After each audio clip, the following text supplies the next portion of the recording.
বন্ধুরা, কেমন আছো তোমরা সবাই? আশা করি প্রতিদিনের মতন তোমরা খুব ভালো আছো।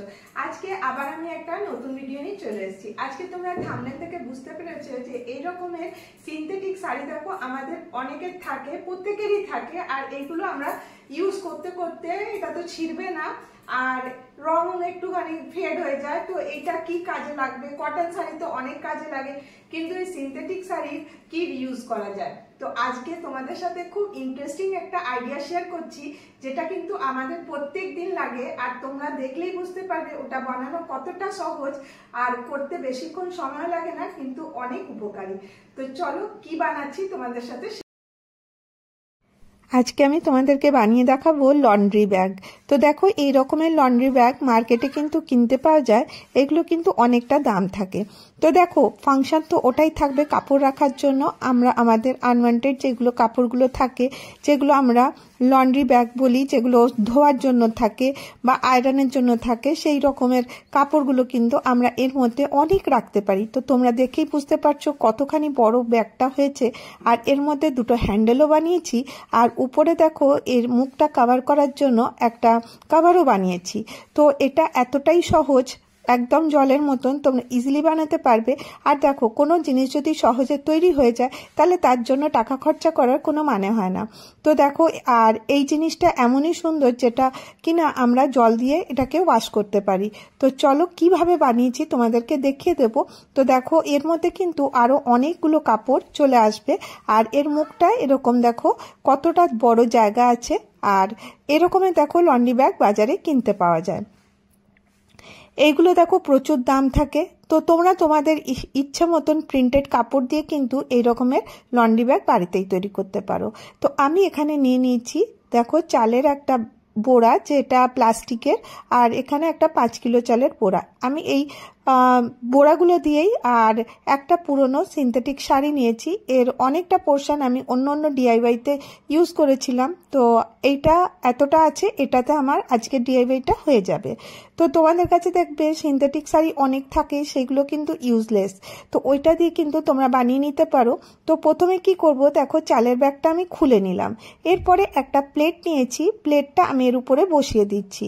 তো দেখো, এই যে চালের ব্যাগটা দিলে কি হবে, এর মধ্যে একটা ভালো থিকনেস আসবে, আর এটা কিন্তু একদম সুন্দর হবে। তো দেখো কিভাবে করছি, তোমাদের প্রত্যেক ঘরে বড় প্লেট থাকবে।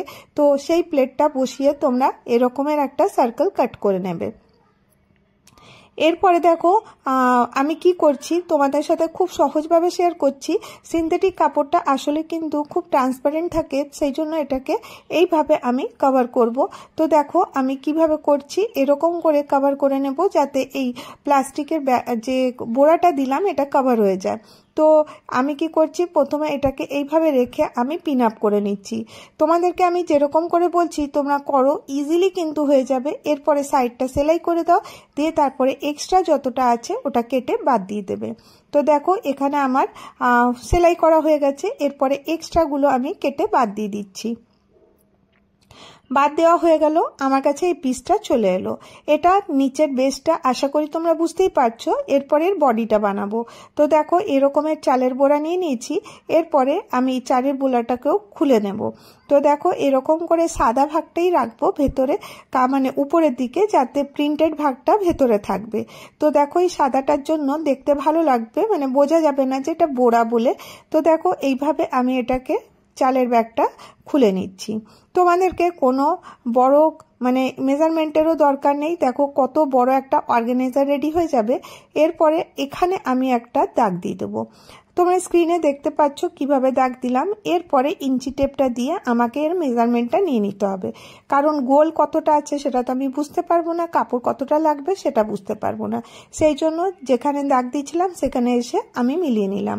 দেখো আমি এখানে মেজারমেন্টটা দিয়ে দিচ্ছি 36 ইঞ্চ বাই 22 ইঞ্চি। তো এই মেজারমেন্টেই তোমরা কিন্তু কাপড়টা কেটে নেবে। আর এত বড় কাপড় মানে এটা কিন্তু এনাফ হয়।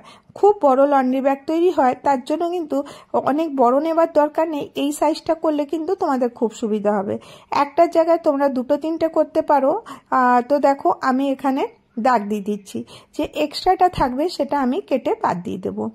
তোমরা স্ক্রিনে দেখতেই পাচ্ছ। যদি তোমাদের কোনো বুঝতে অসুবিধা হয় তাহলে কমেন্ট করো, আমি তোমাদের কমেন্টের অ্যান্সার দেব। তো দেখো এরপরে আমি এই যে ব্যাগটা আছে, রাইস ব্যাগটা আমি এর উপরে রেখে দিচ্ছি, কাপড়টার উপরে। আশা করি তোমরা বুঝতেই পারছো, আমার বলার থেকে বেশি তোমরা দেখে বুঝতে পারবে, কারণ এটা দেখলেই বোঝা যাবে। তো যাই হোক, মানে আমি মুখেও বলে দিচ্ছি। এইভাবে দেখো আমি কি করি, বল পিন লাগিয়ে দিই। বল পিন লাগিয়ে দিলে কি হবে, কাপড়টা নিজের জায়গা থেকে সরবে না। এরপরে আমি মেশিনে চলে এসেছি, এরপরে এটাকে আমি স্টিচ করে নিচ্ছি। তোমরা দেখতে থাকো কতটা সহজ, তোমাদেরকে দেখে লাগবে অনেক হয়তো মানে মেজারমেন্টের প্রবলেম হবে বা কিছু। দেখো এই রকমের একটা পিস আমার কাছে চলে এলো।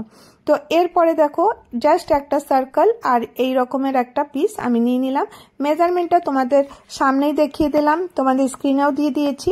এরপরে দেখো 14 ইঞ্চি মাল্টিপ্লাই বাই 6 ইঞ্চ, এটা আমি মেজারমেন্ট নিয়ে নিয়েছি।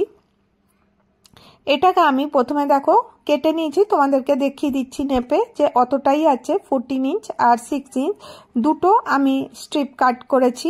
তো এইভাবে দেখো মেপে দেখিয়ে দিচ্ছি। আর এরপরে দেখো আমি এখানে একটা ওই যে আটা ব্যাগ, চালের ইয়েটা যে ব্যাগটা ছিল তারই একটা পিস এর মধ্যে ঢুকিয়ে আমি এটাকে এইভাবে লাগিয়ে দেবো। কেন বলো তো, এটা দিয়ে হ্যান্ডেল তৈরি হবে। এটা কিন্তু এতটা মজবুত হবে, তোমরা দেখলেই বুঝতে পারছো কতটা মজবুত হবে। আর দেখো এটা আমার কাছে পিসটা রেডি হয়ে গেছে। এরপরে আমাকে এটাকে লাগাতে হবে। তো কিভাবে লাগাবো তোমরা ভাবছো হয়তো, তো খুব সোজা। তো দেখো আমি এটাকে আগে ফোল্ড করে নিলাম। ফোল্ড করে নেওয়ার পরে আমি এখানে একটা দাগ দিয়ে দিচ্ছি। তো দেখো কিভাবে করলাম, এটা ডবল ফোল্ড করে তারপর আবার একটা ফোল্ড করলাম। তো দেখো কটা ফোল্ড হলো। তারপরে দেখো এখানে দাগগুলো যেখানে যেখানে আছে ওখানে দেখো আমি ভালো করে দাগ দিয়ে দিচ্ছি। কেন বলো তো, এটাতে আমি কি করব, এখানে আমি স্ট্রিপটা মানে হাতটা লাগিয়ে দেবো হ্যান্ডেলগুলো লাগাবার জন্য। কারণ মেজারমেন্টটা ঠিক থাকতে হবে। এই দিক থেকে 3 ইঞ্চি ছেড়ে আমি এখানে হ্যান্ডেলটা রাখবো, আর ওই দিক থেকে 3 ইঞ্চি ছেড়ে আমি এখানে হ্যান্ডেলটা লাগিয়ে দেবো। তো এটা লাগিয়ে দিলে কিন্তু মানে সেলাই করতে সুবিধা হবে। তো আগে দেখো আমি হ্যান্ডেলটা ফিক্স করে দিলাম। এরপরে আরেকটা কাপড় নিয়েছি, এর মেজারমেন্টটাও তোমাদেরকে স্ক্রিনে দিয়ে দিচ্ছি। 36 ইঞ্চ মাল্টিপ্লাই 10 ইঞ্চ মানে 36 ইঞ্চি বাই 10 ইঞ্চির আরেকটা আমি কাপড় কেটে নিয়েছি। এরপরে 3 ইঞ্চিতে আমি এখানে একটা মার্জিন টেনে নেব। পুরোটাতে দেখো 3 ইঞ্চি হিসাবে আমি পুরোটা লম্বা করে মার্জিন টেনে নিলাম। আর এরপরে জাস্ট একটু কাপড় আমি এখানে ফোল্ড করব। আমি যেখানে পিন লাগাচ্ছি তোমরা দেখে নাও, এই রকম করে কাপড়টা ফোল্ড করব, দিয়ে ডবল ফোল্ড করে এটাকে আমি উল্টে দেব।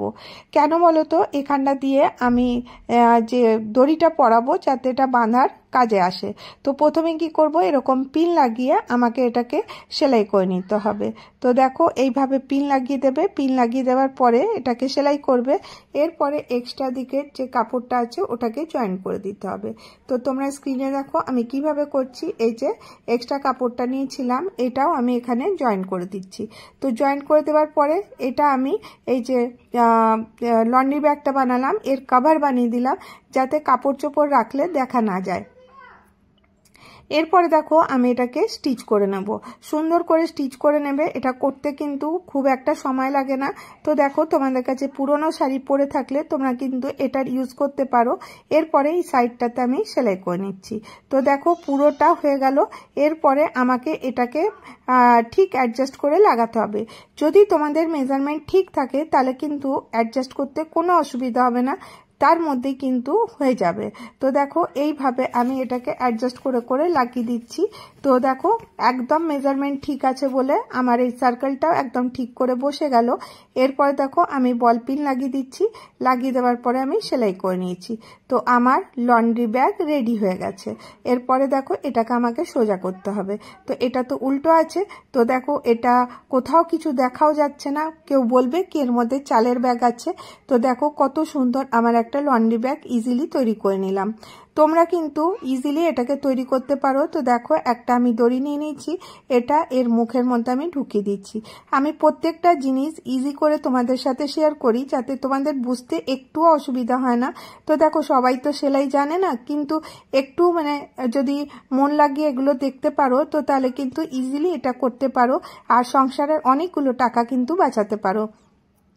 আর সংসারে টাকা বাঁচাবার থেকেও বেশি যে নিজেদেরকে ভালো লাগবে যে আমরা কিছু করলাম। আর দেখো এই সাইডটা যেটা ছিল ওটাকেও আমি সেলাই করে নিয়েছি। তো দেখো এর মধ্যে কত পরিমাণে কাপড় তোমরা রাখতে পারো।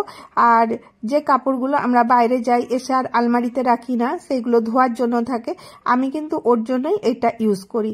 আর তারপরে এটা ধোয়ার পরে এইগুলো কাপড়গুলো আবার আমি সুন্দর করে গুছিয়ে আলমারিতে রেখে দেবো। তো দেখো এর মুখটা এত বড়, আর এটা কতটা জায়গা, মানে আরও এখনো অনেকটা জায়গা আছে, এর মধ্যে আরও কাপড় আমি কিন্তু রাখতে পারি। তো দেখো এটা আমি ঘরের যে কোনো একটা কোনায় রেখে দিতে পারি, দেখতেও ভালো লাগবে। আশা করি তোমাদেরকে আজকের আইডিয়াটা ভালো লেগে থাকবে। যদি তোমাদেরকে আমার ভিডিওর কোনো একটু অংশ ভালো লাগে তাহলে একটা করে লাইক করে দিও, আর অনেক ভালো লাগলে চ্যানেলটাকে সাবস্ক্রাইব করে নিও। Bye bye.